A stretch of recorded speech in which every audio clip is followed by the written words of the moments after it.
Hey beauties, Johnny Beauty here, and welcome back to my channel. Today I'm going to go ahead and review two foundations actually today instead of one. I'm going to review the Black Opal Pore Perfecting Foundation, and this is this one right here, and then it's going to be the L'Oreal Infallible Foundations 24-hour one. I have actually three that I use to get my perfect color. Weird, but okay. Okay, I'm going to start off with the Black Opal Foundation, which is the Pore Perfecting Foundation. I got mine in beautiful bronze. I feel like it's a little bit brown for my skin tone personally, but when I do highlight, it does look more like my skin tone, and I'm getting darker when the months go on. And I'm going to go ahead and read you the claims of the foundation. It's supposed to be a poreless, lightweight, oil-free liquid foundation, seamlessly blends to a flawless coverage with high-definition finish. It's supposed to be minimize the appearance of pores, controls excess oils, and renews skin natural radiance. And it's paraben, fragrance free as well, and suitable for all skin types, including sensitive skin. So I wanted to give you my pros first and then my cons. The pros are, I do love the coverage. It is pretty lightweight. It doesn't come off cakey or heavy, anything like that, but it does cover for it to be, I guess, a lightweight foundation. And it looks really nice on the skin. It does cover up my pores mostly, and it looks flawless when I do have it on. I do have a couple pictures on Instagram with it on. I love it when it comes to that. Now the cons, it does not keep me matte. Most foundations don't keep me matte, but after this one I do have to basically keep applying powder after a while. If it's hot and sweating, it does kind of melt off in a sense. It doesn't last too long, but it does look awesome. It also does have a weird smell. Let me pick it up really quick. It smells like Play-Doh. It smells like Play-Doh. If you ever played with Play-Doh as a kid, it smells like Play-Doh. But it doesn't last long. You do smell it when you're putting it on. But if you do have, I guess, a sensitive nose or anything like that, it might bother you. But when it does dry, I don't smell it anymore just when I'm applying it. But it's a pretty good foundation. I will rate it probably a 7.5 to an 8. I would definitely purchase it again, mostly during the fall or winter months. During the summer, probably not wear it, or unless it's not that hot outside. Like if I'm really going somewhere and I want to look nice, I want to look flawless, and it's not too hot, I definitely would recommend this foundation. The next foundation I want to be reviewing is the L'Oreal foundation, the L'Oreal Infallible Pro Matte Foundation. I actually have 3 shades.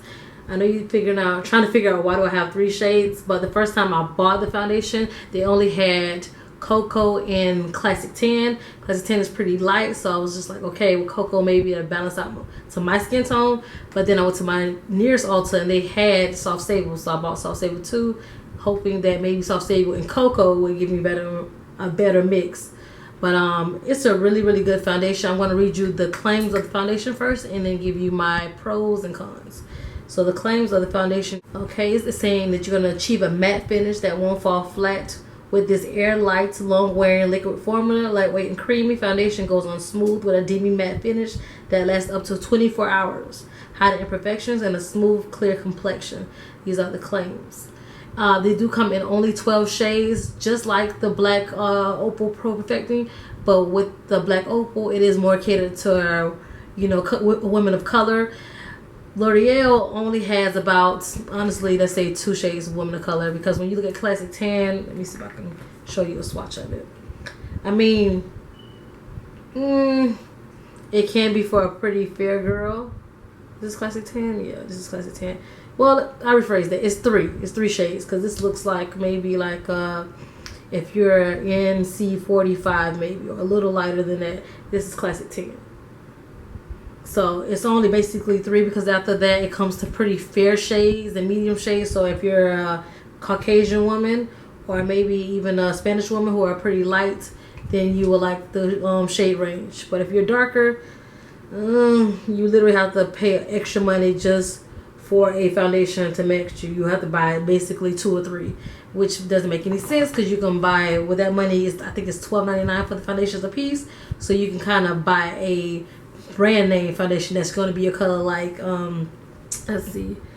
like Estee Lauder, which is like around $37. So if you're paying $12.99 per foundation, it's going to equal out to almost the same amount or a little bit more than Estee Lauder, which carries, plethora of shades. I think it's maybe 20 something shades or something like that. for every skin type. So that is definitely a con. I want to small cons. So the shade range, con altogether. I think honestly that probably is my only con. I don't care for the finish by itself just because it is creamy, but when it's set, it's supposed to be demi matte, but it comes up a little bit more matte, so it looks a little bit more cakey. If you hate cakey, then you might have to work with it, or use another foundation, because it can come off a little bit more textured on the skin. So what I do is I actually mix it with a drop of my jojoba oil. This is pure jojoba oil, and it kind of shears it out a little bit, or basically change how it looks on my skin. I do this also with my Kat Von D just because I feel like it's a little too thick. But other than that, I actually love these foundations. I do have to mix them when I do want to wear them, but it does keep me matte a little longer than most foundations. I have never had a foundation that kept me matte all day long, but I do see my natural oil shining through, but it doesn't look messy. It doesn't look oily. It just looks really nice. It does give you a flawless base. It is supposed to be, I think, medium coverage, but it comes off as full coverage without being too heavy.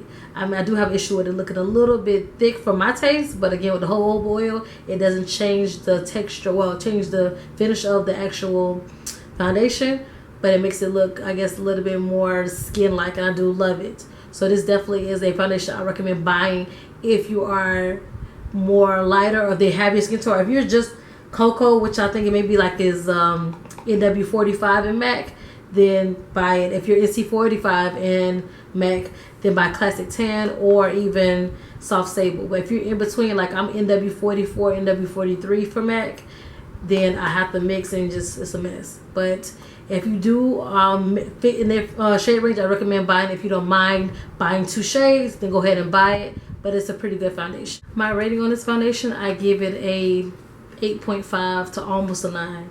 The reason why it's not a full 9 or a 10 is because of the shades. The shades and the texture just kind of kill it.